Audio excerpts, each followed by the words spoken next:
Multiple layer flooring. Laminate cork information. Laminate flooring. Laminate flooring is a synthetic product made by fusing several layers of materials together.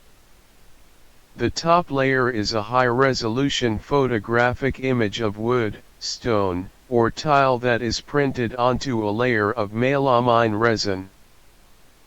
This layer is then bonded to a high-density fiberboard, HDF, core and a backing layer that provides stability and moisture resistance.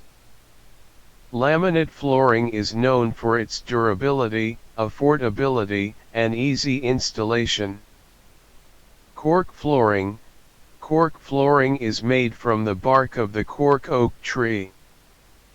The bark is harvested every 9 to 10 years without harming the tree, making cork flooring a sustainable and eco-friendly option. Cork flooring has a unique cellular structure that gives it a natural cushioning effect and makes it comfortable to walk on. It is also resistant to moisture, mold, and mildew.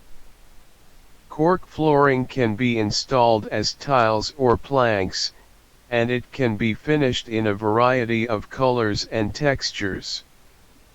Multiple layer flooring. Multiple layer flooring, also known as engineered flooring, is made by bonding several layers of materials together. The top layer is a hardwood veneer, which is a thin slice of real hardwood. This layer is bonded to a core made of plywood or high-density fiberboard, HDF. The bottom layer is a backing layer that provides stability and moisture resistance. Multiple layer flooring is known for its durability, stability, and versatility. It can be installed as a floating floor or glued down, and it can be sanded and refinished multiple times.